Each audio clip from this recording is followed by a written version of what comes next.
I'm very delighted to welcome Mr. Dev Gosain here amidst us. And I'm very happy that he has been successful to log in. He has been trying to do it. And welcome, sir. It has been a wonderful job these young scholars have done to connect all of us together to have a dialogue on Indian diaspora and COVID. May I request you to share your views how Indians have fared under these COVID conditions and what are the future they anticipate and the plan? Your thoughts, please. Dr. Bhatt, I want to say thank you for a kind introduction. And I want to say hello and pranam to all my good friends who are here, Dr. Mohan Gautam from Satish Rai from Australia. Remember all the fellowship we have shared in be it Delhi, Bombay, Banaras, wherever we have met in these forums around India. I'm a perpetual, conference person in India on diaspora issues, in spite of the fact I'm an engineer by training. So thank you for giving us the opportunity to be part of this wonderful international forum. Before I go on, I would like to say one thing, Dr. Bhatt. I want to recognize Madan Mohan Malavia, who was most instrumental. He was our Gandhi in the Caribbean.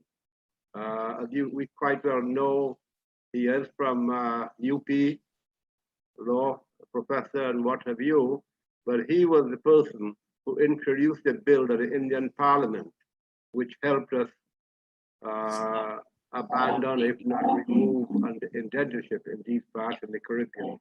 So the analogy I say, he was our Gandhi, the same way Gandhi came from South Africa.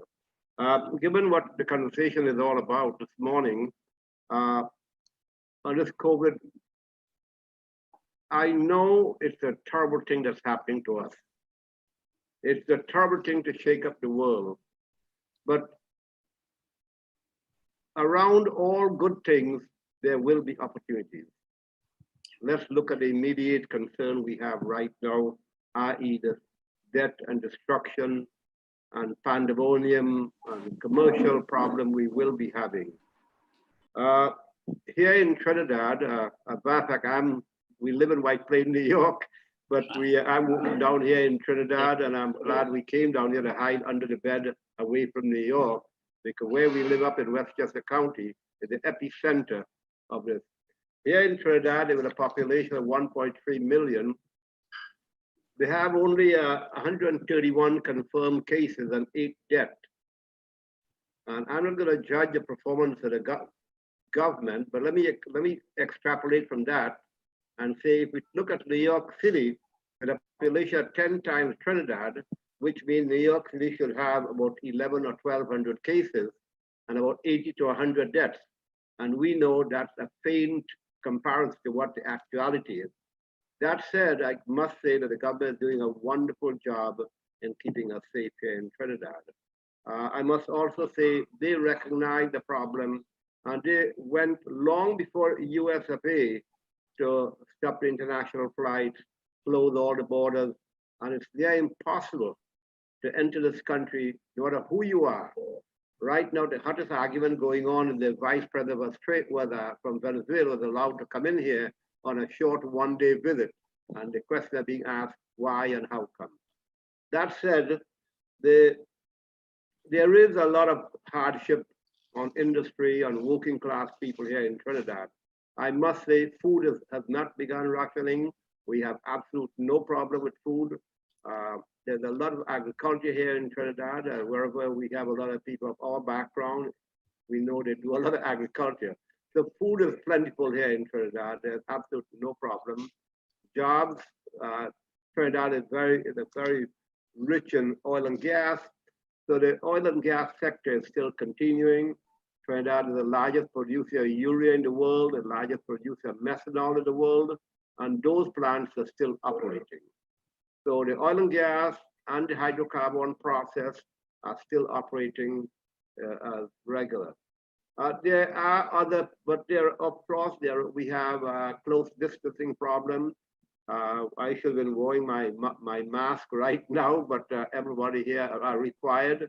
You cannot enter a supermarket, you cannot enter a department store, you cannot enter any place without a mask. And there are police who are going out there and they are ensuring that the 5-person assembly is not abused at any time. They have even gone so far, even our Hindu funerals, where we have those cremation at the riverfront, all those have come down to 5 and 6 persons only at any one time in the particular room or the area. So all said, I think our people are doing fairly well here. With regards, we have a large contingent of Indian nationals at the university here, at the medical school, at the industry for engineers and what have you. So I think all in all, it's being managed properly. There are hardships. There will be a tremendous amount of fallout.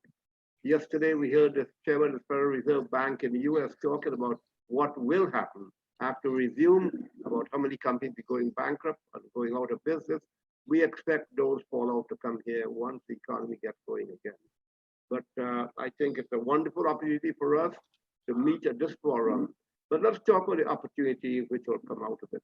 We will be setting new paradigm in industry. We will be setting new paradigm how we communicate. Let's look at one incident. 9/11 changed the way how we fly and plane. We got to take out our shoe and everything else. And when you compare 9/11 is faint to what we are going through right now, this will have a greater impact for a longer period of time. Now let me take one case in point. 9/11 only attack was only central to New York City, especially downtown. This pandemic is affecting the way we do business, healthcare, money. And a former Secretary of Treasury in the US said, when they were asking to get people back to work, he said, why are we going back to work if there's nobody working to buy? So what I'm saying, we will see a whole new design, people like Mr. Ram Saran in academia, in engineering, and Dr. Bhatt and Dr. Mohan Gautam will have to start developing new paradigm, new models for how society will coexist today. The engineer like Mr. Ram Saran will have to come up with plans how we'll start working without having the problem we have today. That said, I pass it back to you, Dr. Bhatt, and I wait any question we may have. But I think all in all, it has been well managed here in Trinidad. Thank you very much for this. Fairly well. Thank you. Yeah, thank you very much for your very, very inspiring suggestions and inspiring presentation. Despite we are going through a very, very terrible time that, as you mentioned, the COVID.